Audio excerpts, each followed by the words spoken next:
Sekarang, coba pegang penamu, kemudian gosokkan pada meja belajarmu, atau bagian apapun lah. Kemudian, dekatkan ke potongan kertas yang kecil. Apa yang terjadi? Pada perlakuan video pembukaan tadi, mengapa potongan kertas dapat menempel pada batang plastik yang digosokkan? Untuk menjawab ini, kita akan membahas konsep listrik statis. Pada video ini, kita akan membahas muatan listrik, hukum Coulomb, dan medan listrik. Kita mulai pembelajaran pertama, muatan listrik. Tentunya, kita masih ingat materi pembelajaran atom di kelas 8. Kita ulangi sekilas ya. Materi tersusun atas partikel-partikel kecil yang disebut atom. Atom tersusun atas inti atom yang dikelilingi oleh awan elektron. Inti atom berupa proton dan neutron. Sedangkan neutron, elektron, dan proton masih tersusun lagi atas partikel terkecil yang disebut dengan quark. Yang kita tekankan pada materi muatan listrik yakni proton disingkat P kecil bermuatan positif, elektron yang kita singkat E kecil bermuatan negatif, dan neutron kita singkat dengan N kecil bermuatan netral atau tidak bermuatan. Muatan listrik tidak dapat dilihat oleh mata, tetapi efeknya dapat dirasakan dan diamati gejalanya.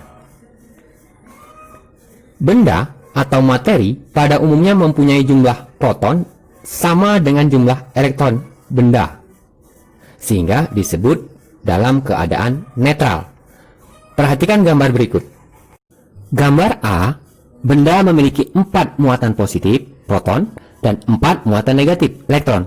Karena jumlah proton sama dengan jumlah elektron, maka benda tersebut termasuk benda netral. Gambar B, benda memiliki 8 muatan positif dan 3 muatan negatif.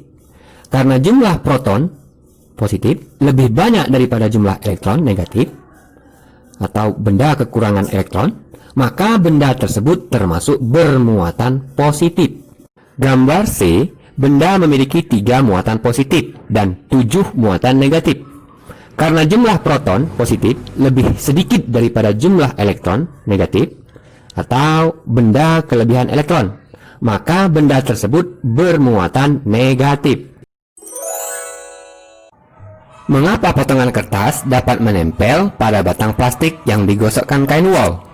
Semula, batang plastik, kain wol, dan serpian kertas dalam keadaan netral. Kita anggap batang plastik memiliki 4 proton dan 4 elektron. Begitu pula dengan kain wol dan serpian kertas, masing-masing 4 proton dan 4 elektron. Ketika batang plastik digosok kain wol, berarti memberikan energi kepada elektron untuk berpindah. Perpindahan elektron terjadi pada kain wol menuju batang plastik. Karena mendapat sejumlah elektron dari kain wol, akibatnya batang plastik kelebihan elektron.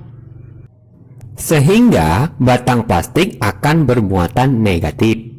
Pindahnya elektron pada kain wol mengakibatkan kain wol kekurangan elektron, sehingga kain wol bermuatan positif. Karena batang plastik telah bermuatan listrik, yakni bermuatan negatif, maka batang plastik dapat menarik serpihan kertas. Benda bermuatan listrik, baik itu bermuatan negatif maupun bermuatan positif, dapat mempengaruhi benda yang bermuatan netral. Karena potongan kertas dalam keadaan netral, sehingga dapat ditarik oleh batang plastik yang bermuatan negatif tadi. Bagaimana cara mengetahui sebuah benda bermuatan atau tidak bermuatan listrik? Untuk mengetahui apakah sebuah benda bermuatan atau tidak bermuatan, dapat diamati menggunakan alat yang dinamakan elektroskop. Ini adalah salah satu skema elektroskop. Elektroskop terdiri dari kepala logam, batang logam, pelat logam pada skema menggunakan lembaran emas, dan ditutup atau dibungkus oleh tabung kaca. Bagaimana menentukan jenis muatan listrik menggunakan elektroskop? Kita tidak dapat menggunakan elektroskop netral. Untuk menentukan jenis muatan suatu benda, kita harus menggunakan elektroskop bermuatan. Misalkan elektroskop bermuatan negatif, yang daun atau lembarannya mekar, seperti gambar poin A. Pada gambar B, ketika didekatkan benda bermuatan negatif, lembaran atau daun elektroskop akan bertambah naik. Itu ada pada poin B. Pada gambar C, ketika didekatkan benda bermuatan positif, lembaran atau daun elektroskop akan turun. Maka dapat kita simpulkan, benda bermuatan listrik negatif jika didekatkan dengan elektroskop bermuatan negatif, maka pelan atau lembaran logam pada elektroskop akan. Nah, jika benda bermuatan listrik positif didekatkan dengan elektroskop bermuatan negatif, maka pelan atau lembaran logam pada elektroskop akan. Dengan berbagai percobaan, telah diketahui bahwa benda plastik digosokkan dengan kain wol, muatan listrik yang dihasilkan pada benda yaitu bermuatan negatif. Hasil percobaan muatan listrik pada benda-benda yang lainnya terlihat seperti pada gambar.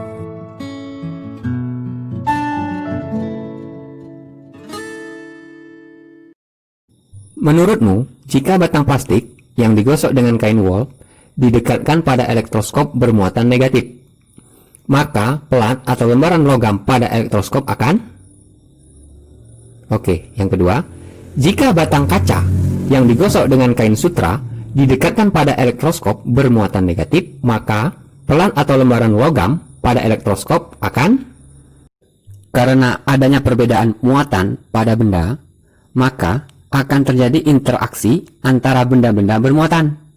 Dari percobaan dan literatur, maka disimpulkan bahwa jika dua benda bermuatan sejenis didekatkan, maka akan terjadi interaksi tolak-menolak atau saling menjauh. Jika dua benda bermuatan tidak sejenis didekatkan, maka akan terjadi interaksi tarik-menarik atau saling mendekat. Sekarang, kita coba contoh soal. Batang kaca digosok dengan kain sutra, digantung dengan tali. Ebonit yang telah digosok dengan kain wol didekatkan dengan batang kaca.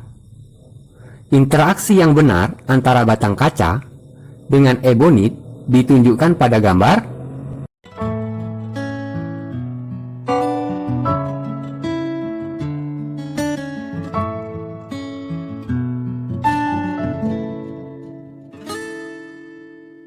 Jika menjawab jawabannya B, berarti telah memahami interaksi antar muatan pada listrik statis.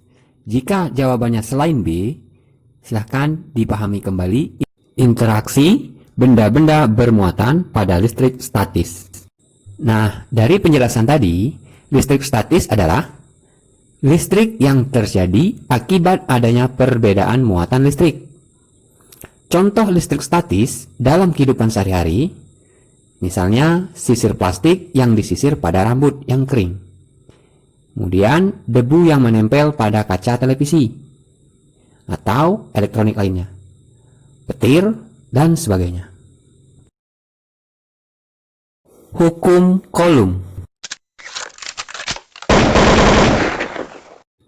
Sebelumnya telah disampaikan bahwa benda-benda bermuatan sejenis didekatkan akan tolak-menolak. Benda-benda bermuatan tidak sejenis didekatkan akan tarik-menarik. Dengan menggunakan neraca puntir, Coulomb berhasil menghitung besarnya gaya antar muatan ini.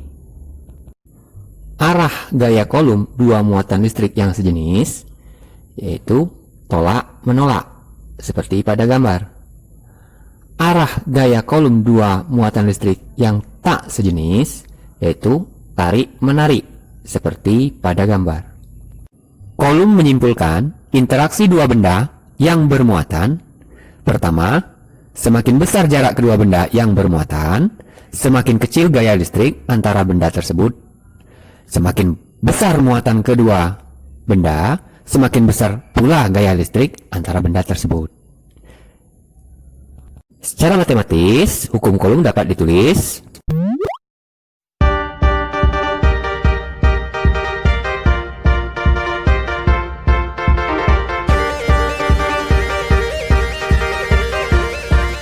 contoh soal. Dua buah muatan listrik positif yang ada di dalam membran sel saraf masing-masing sebesar Q dan 2Q terletak pada jarak 2 cm.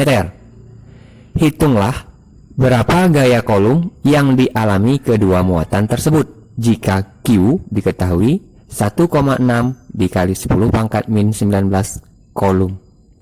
Berdasarkan rumusan gaya Coulomb Fc yang tadi, maka diketahui muatan 1 atau Q1 bersifat positif dengan nilai 1,6 kali 10 pangkat min 19 C Coulomb. Muatan kedua tadi 2Q bersifat positif. Oke.